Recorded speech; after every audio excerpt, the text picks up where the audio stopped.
Olá! O Conexão em Pauta de hoje vai falar sobre a influência dos sentidos na percepção do sabor dos alimentos. Para isso, recebemos aqui no estúdio Adriano Naves de Brito, decano da Escola de Humanidades da Unicinos. No programa de hoje, nós vamos falar também sobre a Semana de Enfermagem da Universidade, que vai abordar o tema Enfermagem além dos hospitais. E também, para comentar o assunto, recebemos Ana Maria Vieira Cardoso, professora do curso de enfermagem, e as alunas Camila Cripa e Karina Elisângela de Oliveira. E você, quer saber mais sobre esses assuntos? Esse é o Conexão em Pauta de hoje.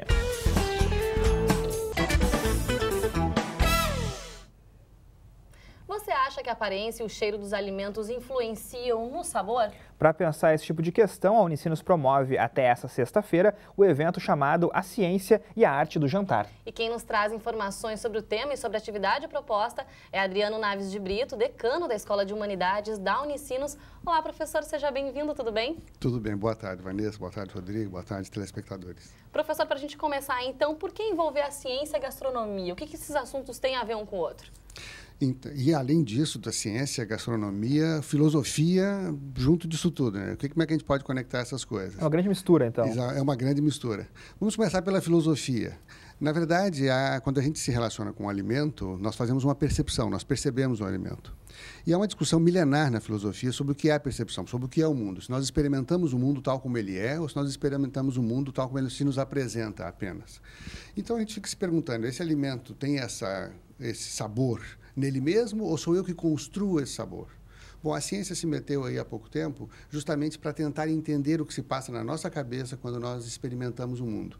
E nesse caso, nós estamos falando de experimentar um mundo gastronômico. Então, essa é a conexão que traz. Nós temos um grupo de pesquisa que trabalha a percepção, os pesquisadores que vieram trabalham também o campo da percepção, e nós juntamos tudo isso numa coisa agradável que é a gastronomia. É verdadeiramente um simpósio, no sentido antigo da palavra. É interessante porque a percepção que o cérebro tem, né, do alimento é complexa, na verdade, né, professor? Não é só o alimento, o cheiro ou o sabor. Eu gostaria que você comentasse um pouquinho sobre isso. A gente não pode pensar isso separadamente, como a gente costuma fazer. Exatamente. Então, isso se chama sinestesia. Nós todos, quando nascemos, somos muito mais sinestésicos do que depois, quando crescemos e amadurecemos o nosso cérebro. O que significa isso? Há pessoas que, ainda adultas, experimentam algo muito interessante. Elas ouvem uma música e veem uma cor. Isso significa que o cérebro faz essa conexão, que, na verdade, nós fazemos todos quando nascemos e vamos perdendo um pouco. Mas nós guardamos traços disso, traços fortes disso.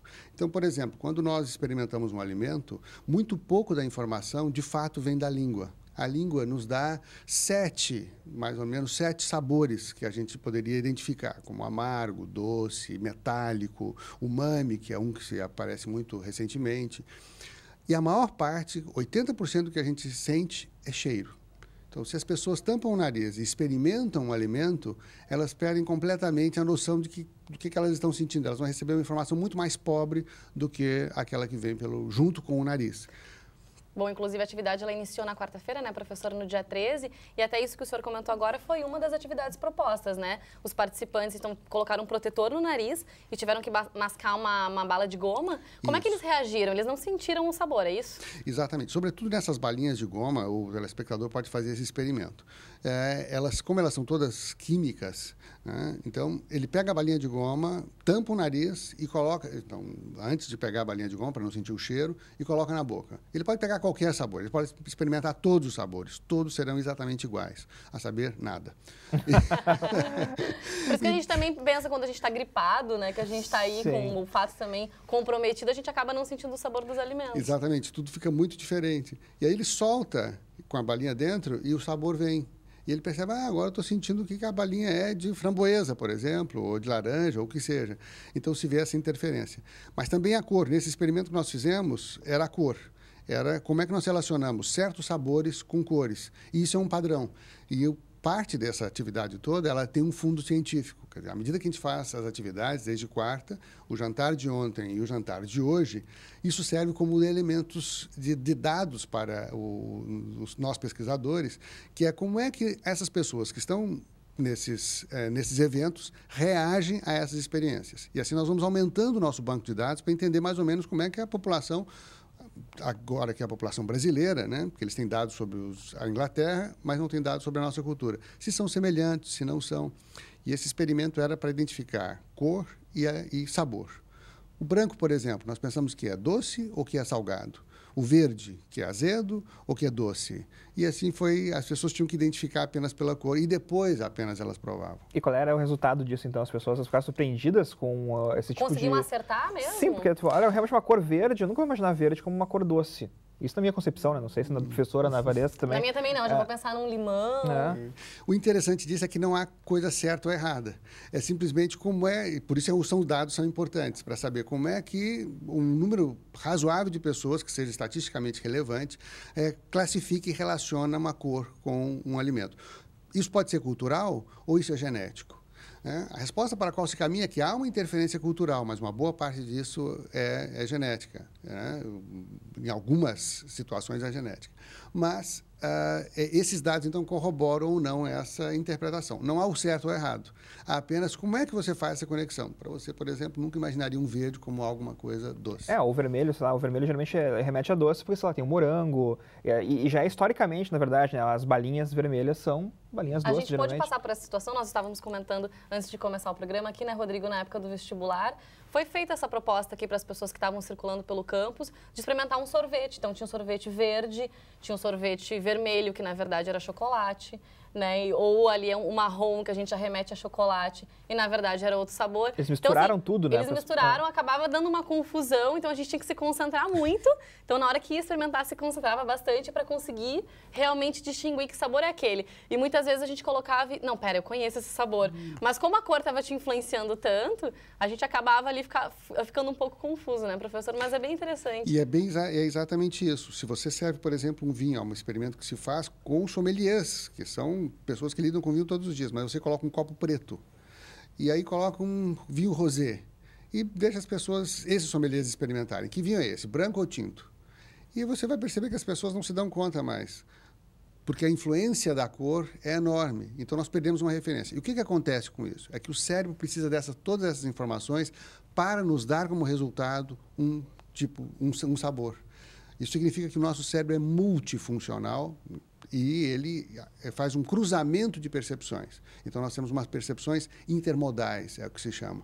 E é isso que tem sido estudado, como é que funcionam essas percepções intermodais. Então, de fato, o sabor está muito aqui, mais do que na língua, mais do que no nariz. E tem uma experiência no começo dos eventos que é limpar o órgão perceptivo. E o órgão perceptivo é o cérebro.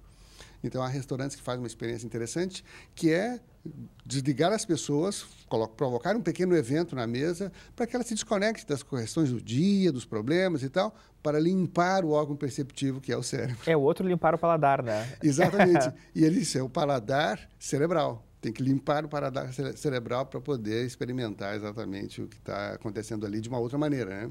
Muito bacana. Professor, o senhor comentou um pouquinho aí sobre os convidados, pesquisadores internacionais, essa ligação da Unicinos com ingleses também. O senhor poderia comentar um pouquinho mais para a gente sobre isso? Sim, bem interessante, porque essa conexão começou há alguns anos atrás, com a presença de um dos professores que veio para um evento aqui, e eles trabalham com uma área de percepção. Nós também começamos a trabalhar com isso.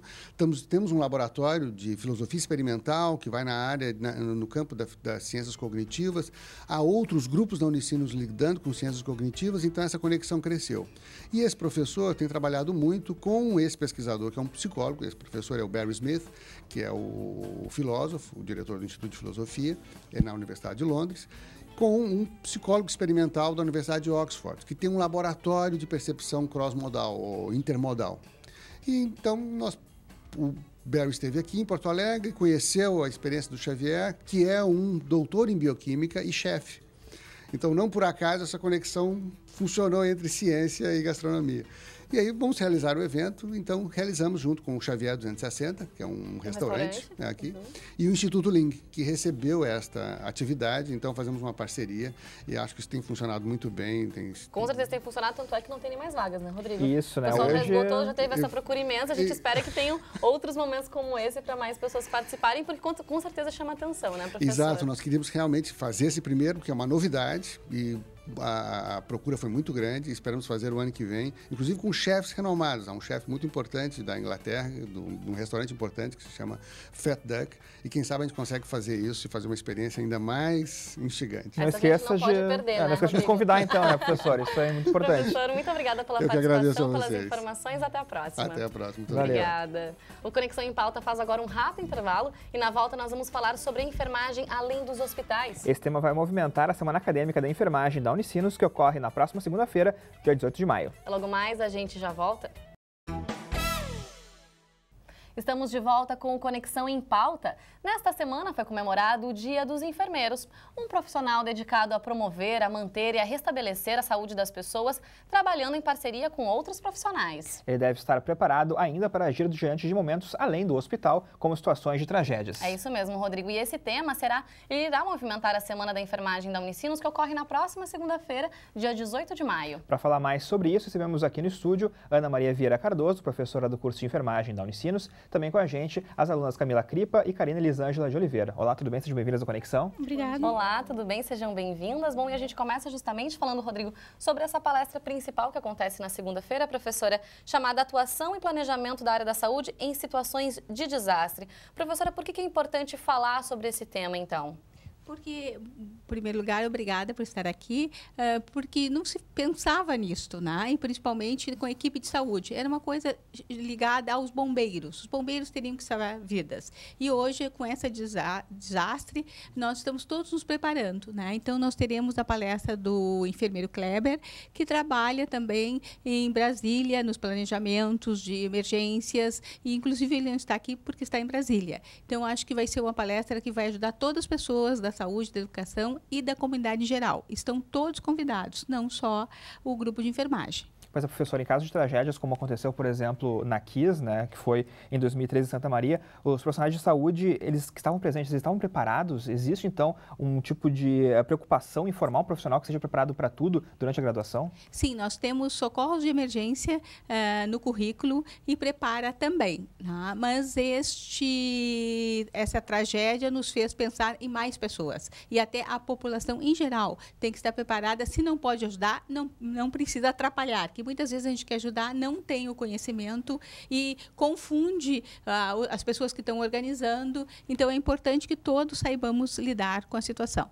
Camila, você já está se encaminhando aí mais para o fim do curso, é isso? Você já tem experiência na área? Conta pra gente, então, como é que você vê a importância de poder estar capacitada para momentos como esse que a professora comentou? Sim, então eu já sou formada há 5 anos como técnica de enfermagem e estou já no 8º semestre do curso, no finalzinho.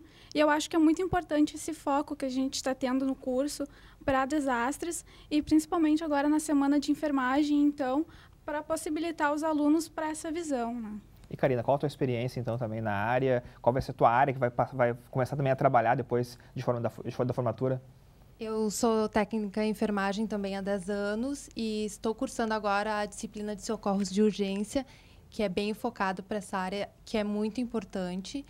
E eu acredito que eu vá, assim, seguir essa área mais de urgência, que é bem abrangente, mas também a vida acadêmica também me seduz, assim, então acho que é Pesquisa importante. Também. Isso. Essas situações extremas, né, que a gente espera que nunca aconteçam, né, Rodrigo, mas elas acabam acontecendo e a gente acaba vendo que nem a situação da Botkiss mesmo, né, professora, que acaba sendo bem latente aqui para o nosso estado, dos profissionais, às vezes, bom, eu não passo por tanta situação assim, eu até me capacitei, mas por não ter a experiência de passar por esse tipo de situação, pode ser um problema. Então, como realmente fazer essa imersão, professora, para que quando aconteça, que a gente espera que não, esse profissional ele consiga estar preparado, né? Porque já que ele não tem isso na prática, essa vivência na prática. Nós temos vários cursos de socorro de urgência em vários lugares e cursos gratuitos. Então, eu acho que as pessoas devem procurar, e principalmente os profissionais de saúde, e sempre procurar ler jornais, revistas, se atualizar, para que cada dia surja mais uma forma de cuidar das pessoas. Então, é preciso atualização em todos os sentidos na área da saúde. E eu quero voltar num ponto que a professora falou antes, né, sobre as pessoas que querem ajudar, mas às vezes atrapalham, né? Acontece um acidente e a pessoa quer mexer em alguém que está ali, né, sei lá, num acidente de carro, por exemplo. O ideal é evitar, na verdade, isso, né, professora? Esperar alguém capacitado para mexer na pessoa que está ali num acidente. Exatamente, falaste muito bem. Numa situação de emergência, alguém tem que comandar. Várias pessoas falam várias coisas e a pessoa que está atendendo não consegue atender a pessoa. Então, uma pessoa comanda e as pessoas que não têm experiência deixem essa pessoa. Porque, às vezes, a gente vê uma pessoa deitada no chão, vai todo mundo, sufoca a pessoa, não consegue nem respirar e atrapalha. Então, é importante, assim, a gente ter pessoas que saibam liderar e que tenham conhecimento. E como é que é a percepção, geralmente, dos alunos na sala de aula? Mais essa preparação para vir dentro dos muros de um hospital, de um posto de saúde? Enfim, o aluno, ele está mesmo focado nisso? A gente vê que as meninas se identificam com essa parte, mas isso é generalizado, professora, ou não? Como é que a senhora percebe isso nos alunos dentro da sala de aula? Nós, na Unicinos, procuramos dar experiência de vários locais. Como nós não temos hospital, isso é uma grande ganho. Eles passam por vários postos, passam por vários serviços e cada vez mais a enfermagem sabe, né, gurias, que é equipe multidisciplinar, que a gente não trabalha sozinho e tem vários lugares. Tem enfermeiros trabalhando na Marinha, trabalhando no Exército, em postos, em administração. Cada vez mais a enfermagem amplia o seu conhecimento. E é isto, né, que é o tema da enfermagem nessa semana. Novos desafios. Tem pesquisas em laboratório, enfermeiros trabalhando. O professor Jefferson, que vai ser o secretário dessa mesa, trabalha em laboratório com animais, em experiências. Então, tudo isso a enfermagem está crescendo. Assim, e a ideia da Unicinos. Certo. Assim como eu quis saber da professora, meninas, como é que vocês percebem entre os colegas de vocês? Eles têm esse interesse também de estar preparado para mais essas situações assim de emergência? Ou o perfil geralmente é mais para trabalhar dentro de um ambiente hospitalar? Como é que vocês veem? Eu vejo, assim, no final do curso que é bem dividido, né? Porque desde o início a gente tem as duas visões, tanto a hospitalar quanto a extra-hospitalar, desde os postos. Eu, por exemplo, estou fazendo estágio não curricular no PAS da Unicinos, que é um projeto de extensão, onde a gente trabalha com colegas da psicologia e da nutrição, né? Então, que a gente tem uma outra visão, não só a hospitalar. E eu acho que os nossos colegas acabam buscando áreas diferentes de atuação, inclusive em auditoria no futuro também, que é uma boa escolha para o enfermeiro. Como é que é a tua percepção também? Eu sou bolsista de iniciação científica e eu percebo assim que a maioria dos colegas tem interesse em participar da iniciação voltada também para a questão da graduação, né, de estar mais próximo ao professor, às pesquisas, de ter essa vivência também, que é o foco também da Unicinos, né, incentivando os alunos assim a participar. Então, eu vejo que tem uma grande busca pela iniciação também. Tá certo. Então, bom, no próximo bloco tem mais entrevista com as nossas convidadas aqui no estúdio. É um instante só, a gente já volta. Voltamos a apresentar o Conexão em Pauta. E no bloco anterior nós falamos sobre o tema que deve movimentar a Semana da Enfermagem aqui da Unicinos. E a gente dá sequência com as nossas entrevistadas aqui no estúdio, né, Vanessa? Isso mesmo, Rodrigo. A gente falou um pouquinho sobre uma das palestras que vai acontecer para falar desse profissional, da atuação dele além dos hospitais. Mas, professora, também tem uma outra palestra que vai movimentar essa semana, né? Conta pra gente. Sim, são sobre as novas práticas na enfermagem, as práticas transformadoras. Então, nós temos duas doutoras em enfermagem, a professora Sandra, né, Leal, e mais a Simone. Então, elas vão conversar com os alunos e com as pessoas presentes sobre as possibilidades de ensino aqui na Unicinos. Nós temos várias especializações e temos agora o mestrado profissional, que é o grande caminho para quem trabalha e quer melhorar o seu local de deslocar o serviço. Muitos hospitais estão sendo beneficiados, postos de saúde, através do nosso curso. O aluno faz um trabalho de graduação, de conclusão, em coisas que ele quer auxiliar o próprio serviço a melhorar. E tem sido um sucesso. Bom, tanto a Camila quanto a Karina já participaram de outras semanas também, né, da enfermagem. Gostaria que você falasse um pouquinho sobre como isso ajudou também vocês no curso, né, na formação de vocês. Sim, todas as semanas de enfermagem que tem, o ideal sempre é o aluno participar, porque sempre os professores acabam trazendo para nós informações que às vezes a gente não tem em sala de aula, como, por exemplo, do mestrado, né, que nós vamos abordar esse assunto, que vai trazer para os colegas que vão participar uma nova visão para também saber que após a graduação existe a pós, existe o mestrado e que isso sempre vale a pena para o aluno e às vezes ele até está dentro no PPG. Karina? E também a aproximação, né, do trabalho em equipe, de tu participar desse evento, de tu conseguir colaborar, né, de forma ativa, acho que engrandece assim, a vida acadêmica, né? Tá certo. A gente comentou um pouquinho já no outro bloco, né, Rodrigo, para quem é destinado, né, professora, esse tipo de evento que são para os acadêmicos de enfermagem, para as pessoas que têm ligação com essa área, para a comunidade em geral? Para a comunidade geral, para as professoras também, porque as professoras passam por situações inexplicáveis, porque as crianças são bem ativas, né? Acho que para as professoras, para a educação, para todos os profissionais da saúde e a comunidade em geral. Que tipo de situação, professora? Comenta com a gente. Por exemplo, assim, uma criança que se afoga, né? Uma criança que engole um prego, são todas situações, não são de desastre, mas são de urgência que a gente pode conversar e está aberta, né? E a gente nunca sabe quando vai acontecer, né, professora, também? Exatamente. Qual que vocês veem, meninas, antes ainda da gente encerrar, o desafio do profissional de enfermagem atualmente? Quer dizer, a gente conversando aí, Rodrigo sente que esse profissional ele tem que estar realmente preparado para vários tipos de situações, ele tem muitas áreas de atuação também. Como é que vocês veem, então, esse desafio principal atualmente para esse profissional? Para mim, pessoalmente, o desafio é escolher qual a área de atuar, né? Então, sempre estar por dentro, atualizado, buscar os anais de publicação e sempre se atualizar. Até porque as situações vão mudando, né, professora? Enfim, o mundo vai mudando, né? As demandas vão mudando, o profissional ele também tem que estar bem informado, bem preparado. No teu caso, Karina, como é que você acha que é o desafio principal? Para mim, o maior desafio é o gerenciamento de equipe, é tu estar voltado à tua equipe e ao teu cliente. Esse, para mim, é o maior desafio. Tá certo, então. A professora quer comentar? Eu queria complementar o que ela disse, isso é muito importante, o trabalho em equipe. É muito difícil a gente trabalhar junto. Tá?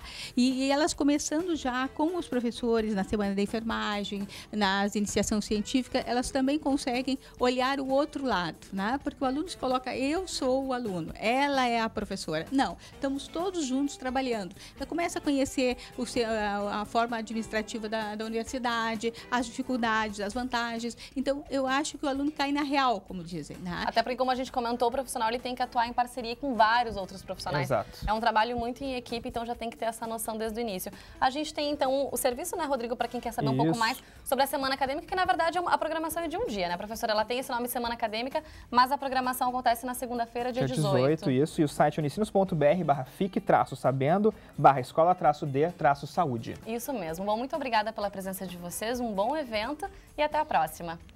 Obrigada. Muito obrigada. Esperamos todos segunda-feira aqui em São Leopoldo e segunda-feira de noite no campus Unicinos, Escola da Saúde. Em Porto Alegre. Em Porto Alegre. Tá certo. Muito obrigada. Valeu, obrigada. até a próxima. E assim nós encerramos o Conexão em Pauta de hoje. Para conferir essa e outras edições, acesse o nosso canal youtube.com/TV Rádio Unicinos. Até o próximo programa. Tchau.